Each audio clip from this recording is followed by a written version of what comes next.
नमस्कार, मैं हूं आपके साथ सोनिया। बुलेटिन की शुरुआत करेंगे। लखनऊ में सीएम योगी आदित्यनाथ ने पत्रकारों से चर्चा की। सीएम योगी ने क्या कुछ कहा, आपको सुनाते और परंपराओं से चलता है। उत्तर प्रदेश विधानसभा की प्रक्रिया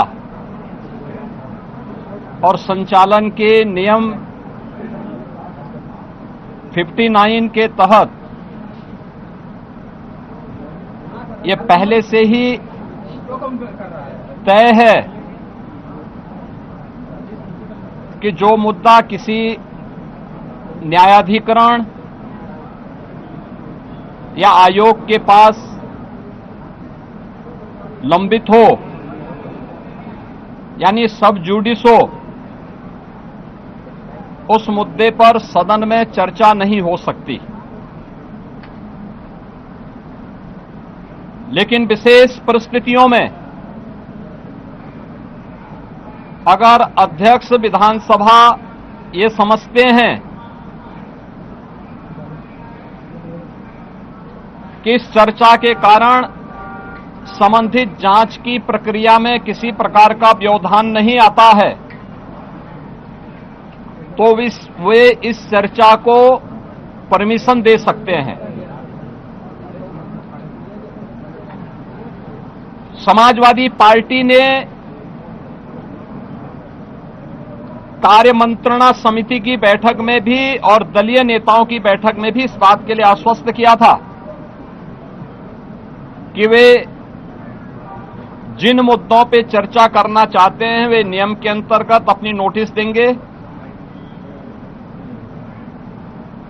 और संसदीय कार्य मंत्री ने कार्य मंत्रणा में और दलीय नेताओं की बैठक में मैंने स्वयं भी इस बात के लिए कहा था कि जो भी विषय अध्यक्ष पीठ के द्वारा स्वीकृत होंगे और चर्चा के लिए स्वीकार किए जाएंगे, उन पर सत्ता पक्ष की ओर से तर्कपूर्ण तरीके से उसका जवाब भी दिया जाएगा। बावजूद अयोध्या से राम जन्मभूमि से संबंधित मामले में जानते हुए कि माननीय उच्चतम न्यायालय में यह मामला लंबित है, उस पूरे प्रकरण की गंभीरता को समझते हुए भी इन्होंने न केवल आज सदन की अवमानना की है, सदन का अपमान किया है, साथ ही माननीय उच्चतम न्यायालय में लंबित और माननीय उच्चतम न्यायालय की निगरानी में चल रही उस पूरी प्रक्रिया को भी अपमानित करने का शर्मनाक प्रयास समाजवादी पार्टी के द्वारा किया गया। माननीय अध्यक्ष विधानसभा ने बार बार कहा कि हम चर्चा को स्वीकार करते हैं, अपनी बात को आप नियमों के अंतर्गत सदन के फ्लोर में रखिए, सदन में रखिए, लेकिन सदन की कार्रवाई को विरोध करना, प्ले कार्ड लहराना, अध्यक्ष पीठ की अवमानना करते हुए जो अपमानजनक व्यवहार सदन के अंदर समाजवादी पार्टी का था, वह अत्यंत निंदनीय है और शर्मनाक भी। संवैधानिक संस्थाओं का अपमान करना ये समाजवादी पार्टी का शौक और सगल है। इन्होंने हमेशा से इनका लोकतांत्रिक मूल्यों पर कभी विश्वास नहीं रहा है। हम सब जानते हैं कि हल्ला बोल जिस पार्टी का मुख्य उद्देश्य रहा हो, वो लोकतांत्रिक कैसे कही जा सकती है। हल्ला बोल पर ये विश्वास करते हैं, कभी मीडिया पर हमला करते हैं, कभी संवैधानिक संस्थाओं पर हमला करते हैं। ये न्यायालय की बात को नहीं मानते, ये सदन में नियम और परनियम और परंपराओं का पालन नहीं करते,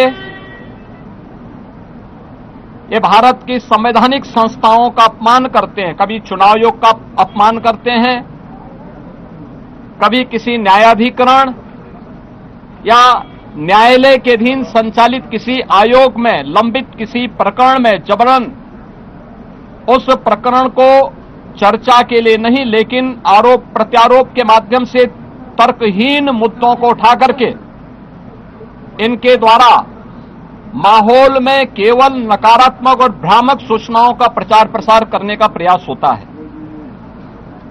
समाजवादी पार्टी का और विपक्ष का यह आचरण अलोकतांत्रिक भी है और संवैधानिक भी है।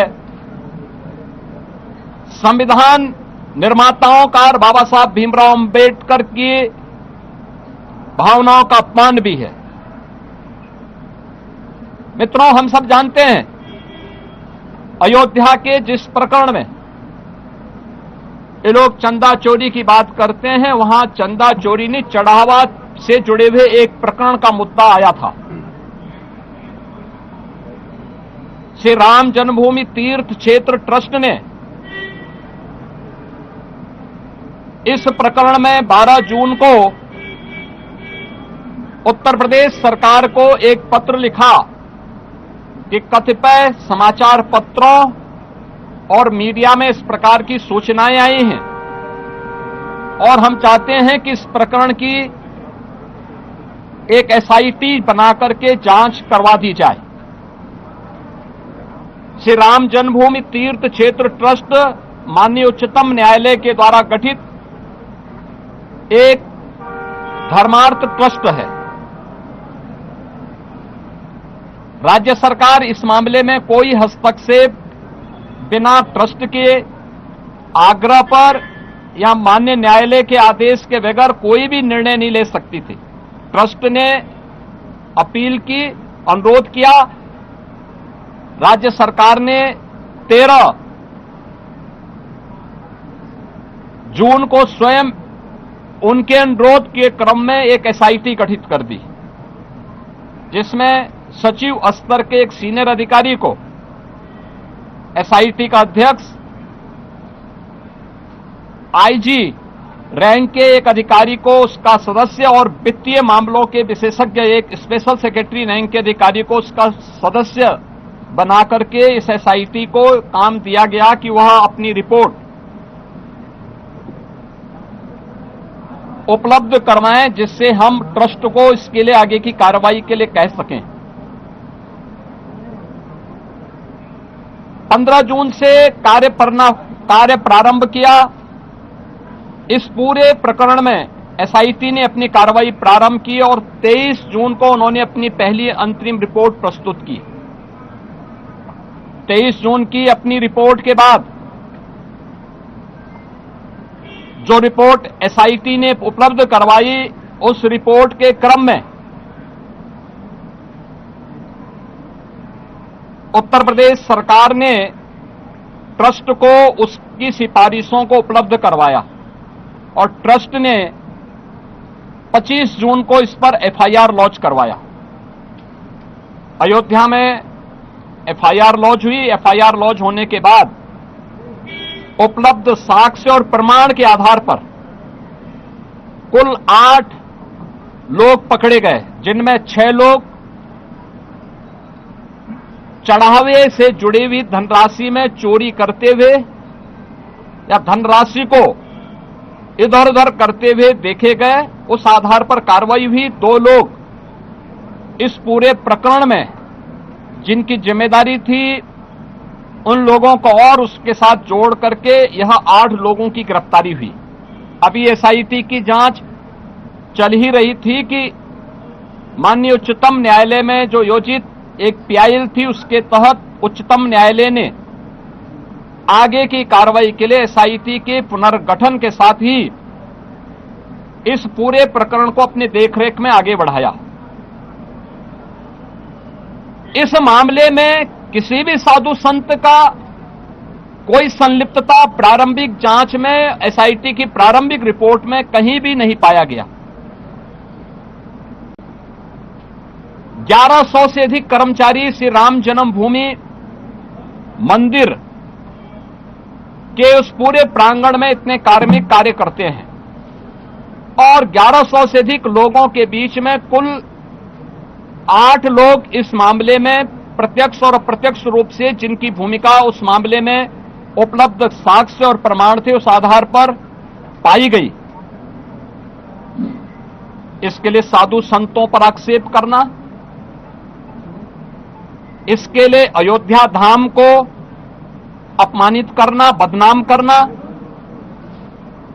श्री राम जन्मभूमि मंदिर को बदनाम करना, उन 1100 कर्मचारियों को जो राम जन्मभूमि मंदिर की व्यवस्था में लाखों श्रद्धालुओं को सुविधाजनक तरीके से दर्शन कराने में अपना योगदान दे रहे हैं, दिन रात सर्दी गर्मी बरसात किसी भी स्थिति में दर्शन कराने में अपना योगदान दे करके उत्तर प्रदेश के परसेप्शन को अच्छा बनाने में योगदान दे रहे हैं और उत्तर प्रदेश में धार्मिक पर्यटन को प्रोत्साहित करने में अपना योगदान दे रहे हैं, उन लोगों को कटघरे में खड़ा करना, ये बड़ी आश्चर्यजनक स्थिति है। और ये आक्षेप कौन लगा रहा है? ये आक्षेप वह समाजवादी पार्टी और वह कांग्रेस लगा रही है, जिन्होंने सदैव राम जन्मभूमि और भगवान श्री राम का अपमान किया है। क्या यह सच नहीं कि 1990 में अयोध्या की गलियों को और सरयू की पावन धारा को रक्त रंजित करने का पाप समाजवादी पार्टी की सरकार ने किया था? क्या पूरा देश और पूरी दुनिया और सभी राम भक्त ये नहीं जानते कि इनका ये अक्षम्य पाप जिन्होंने राम भक्तों पर गोलियां चला करके किया था, कैसे उसको कोई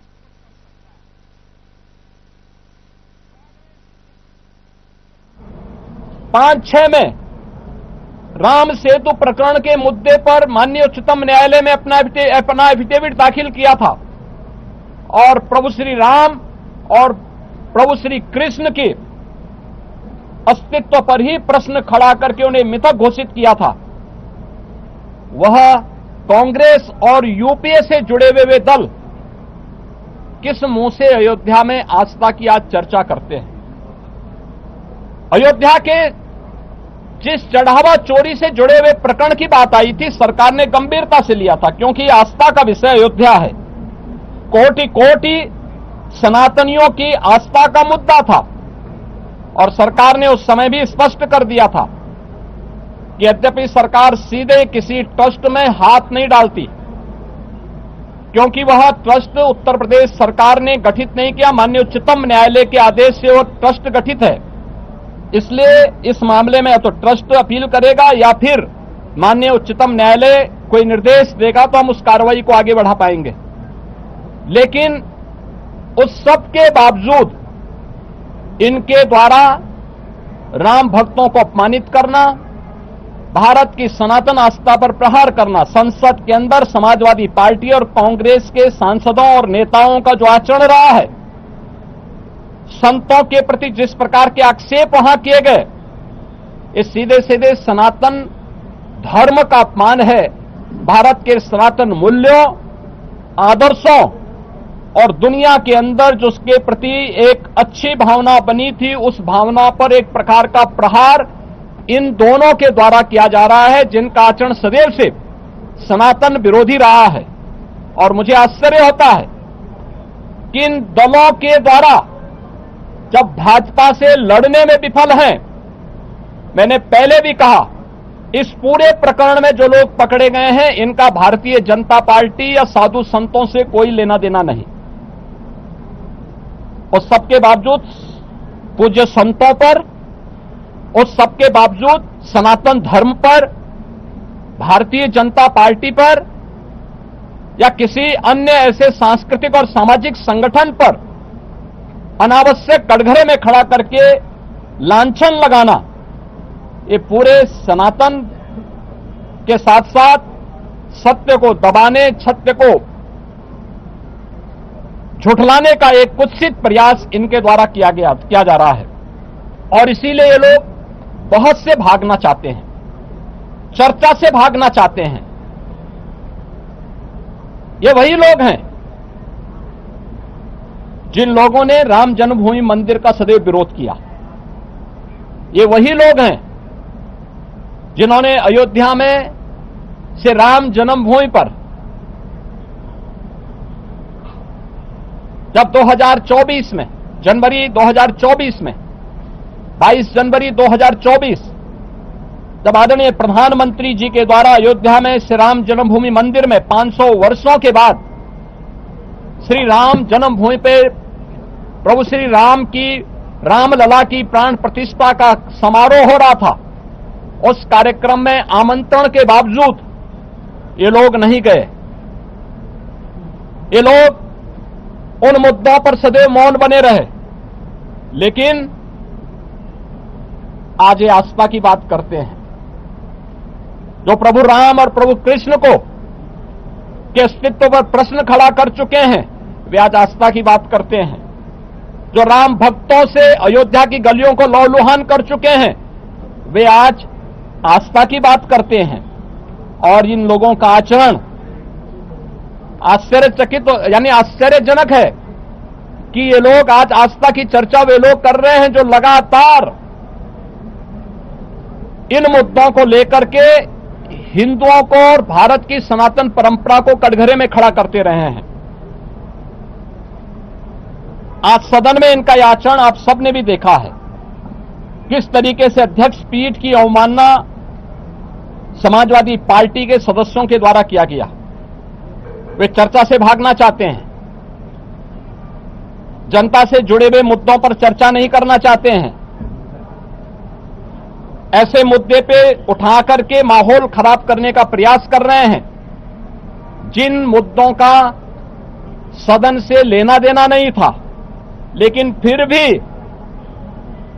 दूध का दूध और पानी का पानी हो, इसको लेकर के जब अध्यक्ष पीठ ने अपनी व्यवस्था दी तो उसको मानने को तैयार भी नहीं। वह सदन चर्चा का विषय होता है, एक संवाद होता है, समीक्षा होती है, एक परिणाम पे हम लोग पहुंचते हैं। ये लोग उन मुद्दों पे चर्चा नहीं कराना चाहते हैं, केवल माहौल खराब करके जनहित से जुड़े हुए मुद्दों को डाइल्यूट करना चाहते हैं।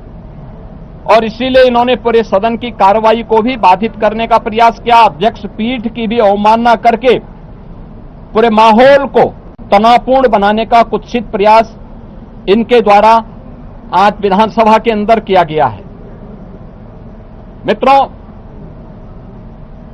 समाजवादी पार्टी और कांग्रेस का यह आचरण उत्तर प्रदेश के साथ साथ सनातन धर्मावलंबियों का अपमान भी है, 25 करोड़ जनता के हितों पर कुठाराघात भी है। पिछले 9 वर्ष में एनडीए की डबल इंजन सरकार ने उत्तर प्रदेश के जिस परसेप्शन को बदलने में सफलता प्राप्त की है, आज उसका परिणाम है कि उत्तर प्रदेश अब बीमारू राज्य नहीं, उत्तर प्रदेश के नौजवान के सामने पहचान का संकट नहीं, उत्तर प्रदेश का नौजवान अब पलायन नहीं कर रहा है, उत्तर प्रदेश का किसान अब आत्महत्या करने के लिए मजबूर नहीं हो रहा है, उत्तर प्रदेश के गरीबों को शासन की सुविधा का लाभ मिल पा रहा है और उत्तर प्रदेश का परसेप्शन देश के अंदर सबसे तेज गति के साथ आगे बढ़ने वाली और प्रदेश देश की टॉप 3 इकोनॉमी के रूप में उत्तर प्रदेश ने अपने आप को स्थापित किया है। उस उत्तर प्रदेश के परसेप्शन को खराब करने की कुत्सित चेष्टा समाजवादी पार्टी और कांग्रेस के द्वारा मिलकर के किया जा रहा है। ये लोग लगातार जिन्होंने यूपी के नौजवानों के सामने पहचान का संकट खड़ा किया था, जिनकी किसान विरोधी नीतियों के कारण किसान आत्महत्या करने के लिए मजबूर होता था, जिनके कारण यहां पर प्रदेश के अंदर परंपरागत उद्यम चौपट हो चुके थे, जिनकी गलत नीतियों और भ्रष्ट आचरण के कारण और गुंडागिर्दी के कारण उत्तर प्रदेश में कोई निवेश नहीं करना चाहता था, और जिन लोगों ने उत्तर प्रदेश के नौजवानों के हक पर डकैती डाली थी, उत्तर प्रदेश के नौजवानों को उनकी नौकरी से वंचित किया था, वह समाजवादी पार्टी आज प्रदेश के परसेप्शन को एक बार फिर से खराब करने की कुत्सित चेष्टा कर रही है और देश के अंदर उत्तर प्रदेश की छवि को फिर से बदरंग करने का प्रयास कर रही है। हम समाजवादी पार्टी और कांग्रेस के इस आचरण की निंदा करते हैं। अध्यक्ष पीठ की अवमानना समाजवादी पार्टी के द्वारा किया गया, मार्शलों के साथ मारपीट करने का और उन्हें धक्का मुक्की करने का प्रयास किया गया, यह अत्यंत शर्मनाक है।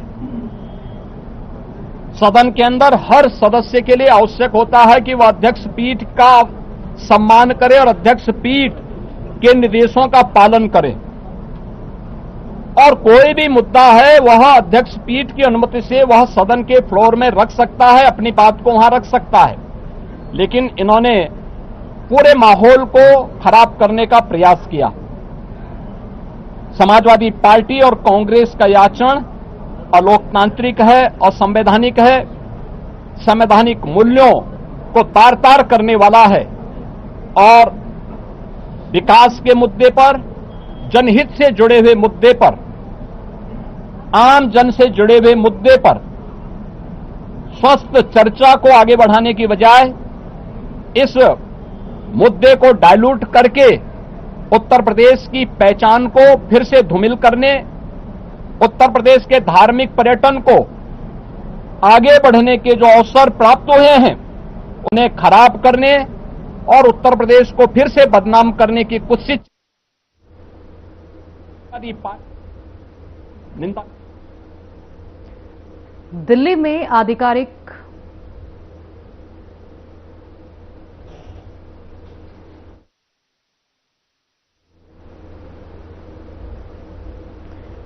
आधिकारिक प्रवक्ता ने पाक्षिक मीडिया ब्रीफिंग की। उन्होंने क्या कुछ कहा, आपको सुनाते हैं। Including India, where India is now paying those 10% tariffs. How does India react to this? Does India think this is against the US authorities' decision? The US Supreme Court has initially as well, stopped Trump administration from levying these taxes. Okay, my request to you, please be brief when you ask a question. Siddhant. Hi sir, Siddhant from WION. Sir, we know India's stance on the situation in Pakistan-occupied Kashmir, but there were so-called elections on Sunday. What's India's stance? They were marred by the violence as well. We have seen reports. So what's India's reaction? Okay. So let me come to these questions. First to Ayushi's question. So the interaction that you are referring to is being organized by a private media entity. The government has no involvement whatsoever in it.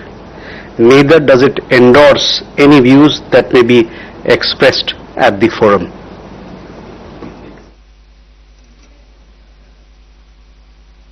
जिस वार्तालाप की इन्होंने बात की अभी,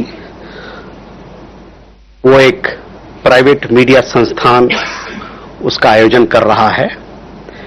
भारत सरकार का इस आयोजन से कोई लेना देना नहीं है और साथ ही साथ वहां पर इस मंच से उठाए गए विषय या उस मंच से बोले गए शब्दों का कोई समर्थन हम नहीं करते हैं, न और साथ ही साथ हमारा कोई उससे कोई रिश्ता नहीं है।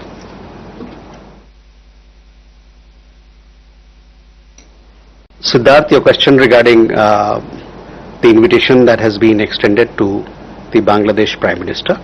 Let me put things before you. You would be aware that a formal invitation to Bangladesh Prime Minister to visit India was extended when he assumed office in February 2026. As far as the BRICS summit is concerned, India has separately extended an invitation to him in his capacity as the current chair of BIMSTEC to attend the outreach session of the 18th BRICS summit, which will be held in New Delhi. The invitation has been extended as per the standard practice being followed in BRICS for the outreach sessions. Bulletin में फिलहाल के लिए इतना ही। आगे की तमाम खबरों के लिए बने रहिए हमारे साथ।